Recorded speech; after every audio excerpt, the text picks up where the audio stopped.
Okay, so we've been doing topics and stuff like that, and you guys ask questions, and I'm like, okay, yeah, we'll answer questions and just have a little fun and different stuff like that. Because it is a bunch of negativity stuff on social media that definitely people can find somewhere to go and find that. So I try if I can to be positive and just bring, just little different stuff or whatever. And my little channel is my little channel, and the people that come over here, I love y'all being here, and we have this healthy dialogue and stuff like that. But I was talking about scary movies, right?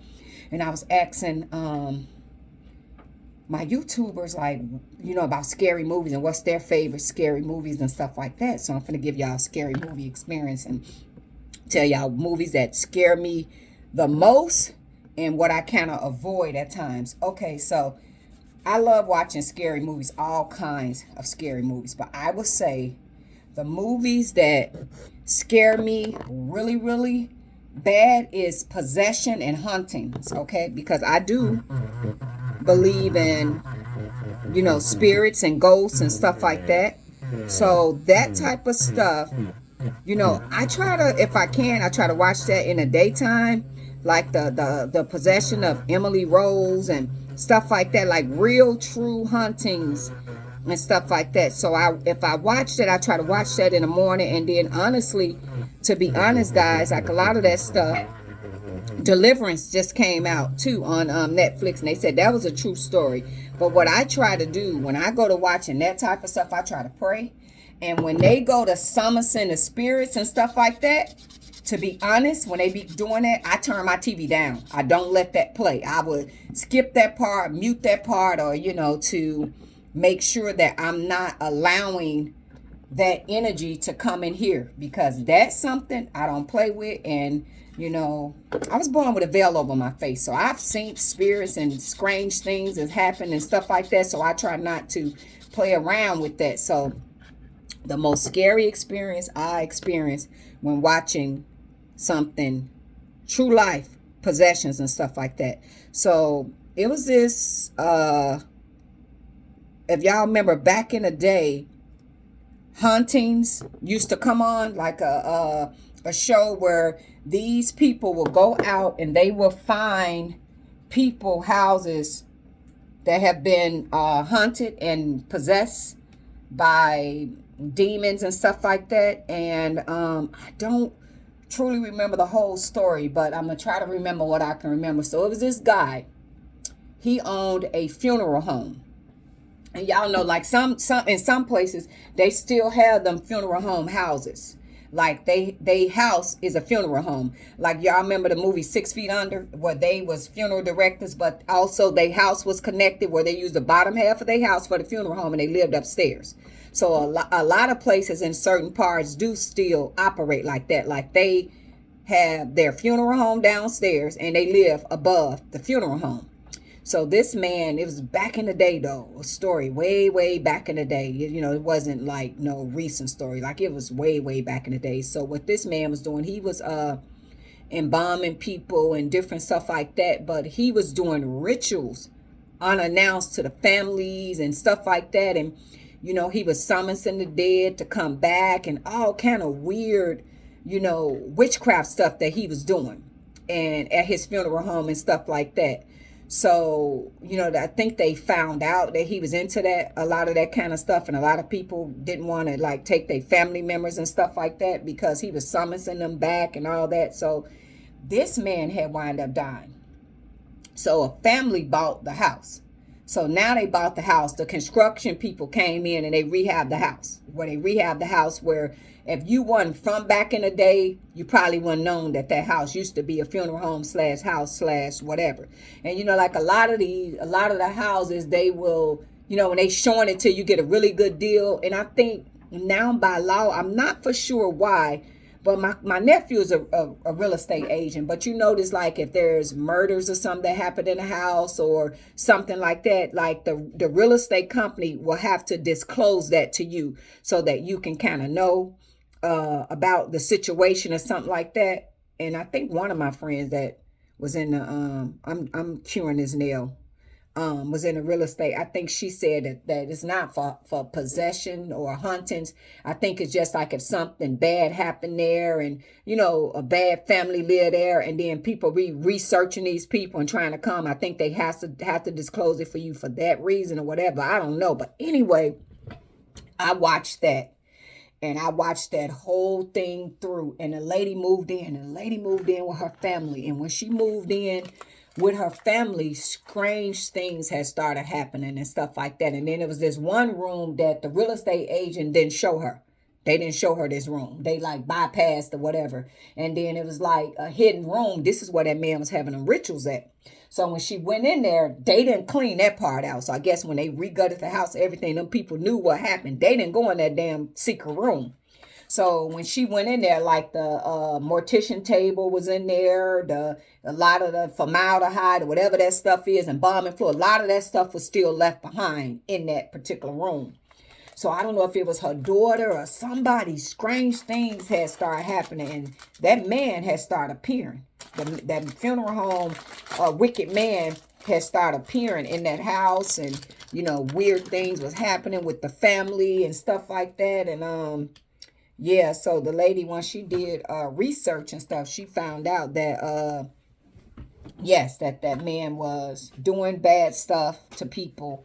He was a funeral director, and when I watched that, and when the man would come back in the house, he would appear at the bottom of the stairs, and when he opened his eyes, his whole eyeball was black. So when I watched that stuff like that, I watched that, and weird stuff has started happening around where I was like hearing stuff, and you can hear like footsteps and all that type of stuff, and my appliances will come on and off by themselves and stuff like that. So from that day forward, if I watch hunting or possessions or something like that, I try not to watch it at night. And when they get to the part where they summon the demonic spirits to come back, I don't let that play. I would mute that. I would turn that down.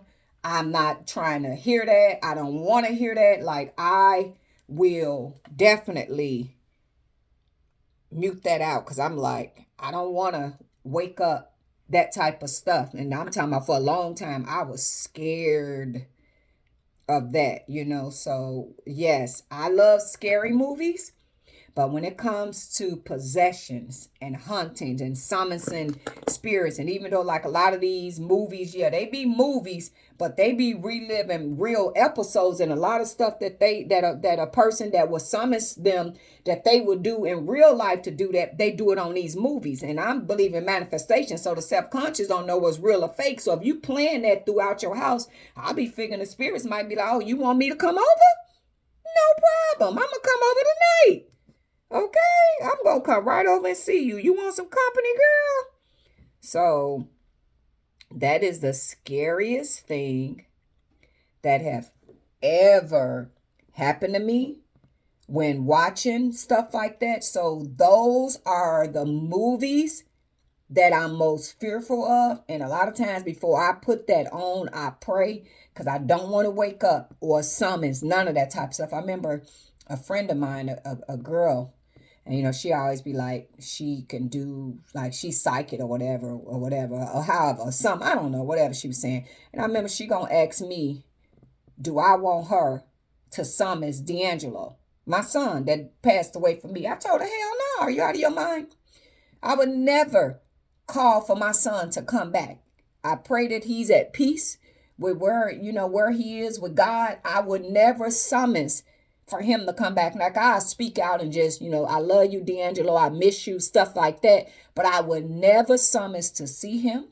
I would never summons for him to be here. I would never do that. And I don't you ever in your life ask me, do I want you to summons my son to come back here on this world? Don't play with me. I don't play with stuff like that. No, I would never summons him back. I'm not into that. I'm not going to do that. No.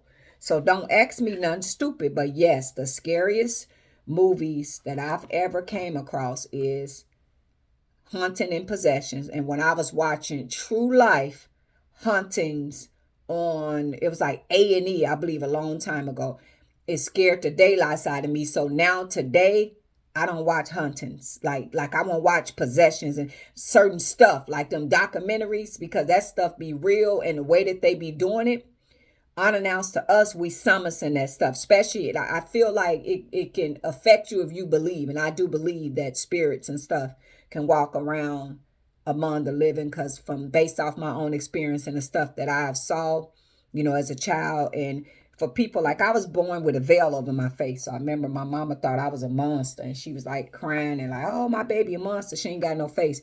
And the doctor told her, no, she got a face. And he pulled the veil. He was like, she has a veil. And he said, she's going to be special. My mom said, what do you mean? He said, well, they say some people with veils are special. Sometimes they could see certain things and feel certain things. And my mom was like, oh. But my mama said she thought that I was a monster. So certain things, when it comes to scary movies, I don't play with. And it's possessions and huntings. So I be mindful of what I'm watching. And when it comes to certain parts where they're calling on something, I turn the TV down, because I don't want that to feel that I'm summoning it, and it happens in my real reality. So that is the scariest thing that ever happened to me with scary movies. And now, to be honest too, now that I've lost my son in a violent way, I can't watch movies where people are being, in the head. I don't, like, if I'm watching a movie and I see it's gonna happen, I kind of like, I don't look at it, because I think that was a real reality for me. And to see my son like that, and sorry if I'm being real graphic, like when my son passed away, funeral homes be wanting money, and they love to do open casket, and a lot of times the bodies don't be open casket ready, but you get more money when you do open casket than closed. So they be want to do that, to get you to open it. So I told them the only way for me to do that, I needed to see him. They said, oh, we'll have him ready Friday. I said, no, I want to see him right now. No embalming, no ready. From the way y'all got him from the coroner's office, that's the way I want to see him. With no makeup, no embalming, no nothing, because I want to look at his body and determine if I want to have an open casket. And I say that to say, I went to a funeral before a long time ago, and a lady, her son got killed. And she did open casket. And she didn't go herself to look to see if her son was ready. She let everybody else handle it. Her husband, her sister, and everybody. And they opt to have a open casket, but her son was with a sawed-off shotgun and all this stuff, and half of this was gone. So what the funeral homes do, this will be gone. They'll clay whatever they can clay, but they put glasses on it, but you could still see a missing piece of this baby. So the day of the funeral, that lady came, and she took them a long time to get her to get out of the car to come into church, because she wasn't ready to accept that. And finally, the pastor said, we can't hold it no more. We got to be at the cemetery. She got to come in now. We can't. She has to. So then finally, her husband and everybody them summons her to come in, and they walked her down the aisle. Now, the church quiet, because everybody had already been there, and they ready to start the services. So nothing is going, and nobody's talking. They just waiting for her to walk up there. And this was the scariest, cringiest thing I probably ever experienced in my life. When she got to the casket, I don't know if her eyes was closed the whole time and just looking down, because they was walking her on each side. When she made it to that casket and opened her eyes, she started screaming, Jesus! And I mean loud. Why did y'all do this to me? My baby looked like a monster. She was... And you saw everybody in the church just cried and wept, like she was terrified that they did open casket. And her baby looked it like, to her, a monster. And even the look, he had a little sister, the baby was 7. And she said, my brother is a monster. She was 7. So for me to experience that, with that mother, and now I'm in her shoes. My son is in a predicament like that. And before I signing contracts to go forward, I told her I don't want to experience that. And they kept them funeral home people thought I was crazy. Man, we never did that. I said, well, it's the first time for everything. Either you do this or we off the table. Y'all not gonna have me to sign on a dotted line. And then I walk up in there and my baby is looking like a monster when he's not appropriate for that. They talked and talked, and finally they let me see him. They was like, okay, we'll do it. And they kept trying to talk me out of it. I said, no, I know what I'm saying. And then finally they prepped them in a room and was like, you ready? You sure? And I said, yes. And they let me come in and they let me see my baby. And, when they're not funeral ready, they look kind of like themselves. But when you pass away, your eyes sink way down. Like if your eyes is normal, when you pass away, your eyes drop in your head or something like that. Yeah, like his eyes was sinking. But that was my baby. So he looked it like himself. They had, so when the person did what they did, it went here like this, and it went through this side, and it was a nice hole in this side of his face. But they got clay. So, they was talking to me while I'm in there. They said, this hole we're going to plug. We're going to put clay in there. So clay will be in there and makeup. So you won't be able to visually see this hole. And then the other one was like right here. So you couldn't, the only one that was visible was here. And like his haircut or whatever.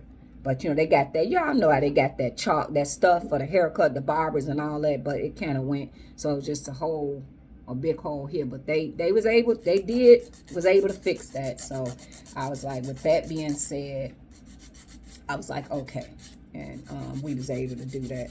Yeah, but yeah, so scary movies is stuff that I like. But based off now my own trauma and PTSD and experience that I've had from real life trauma, certain things I'm not comfortable looking at anymore. So I can't watch. But yes, scariest experience I have experienced. And yeah, so that is my scary movie experience and stuff like that. But yes, I still watch them, but those are the ones I fear the most, because I feel like you can summon stuff in. So if anybody else have had that type of experience with scary movies, and realizing that after watching that you start noticing weird stuff, let me know down in the comments. So yes, and then I do have friends and family members, and I've been in relationships where I dated this one guy, and when I used to come to his house and he know that I'm into that, he told me, when you over here in my house, you're not allowed to watch that type of stuff. Not whether I'm here, not whether I'm gone, because he believed that you attract that stuff into your work. And out of respect, I would never, even if he wasn't there, I was there by myself, I would not put on scary movies in his house, because he asked me not to do it. And out of respect, I did not do it. I did not watch anything scary in his house at all. So he like watch, like he a Tyler Perry movie man or Martin, that type of stuff. So when I want to do what I do, I go home and do it. But yeah, we didn't do that together, because I respected his wishes. He like, I ain't watching that type of stuff. And you cannot watch that in my house. And I was like, okay, I respect that. So yeah, y'all let me know y'all scary movie story. And have a blessed Thursday. And y'all keep the questions coming. Okay? Alrighty. Toodles.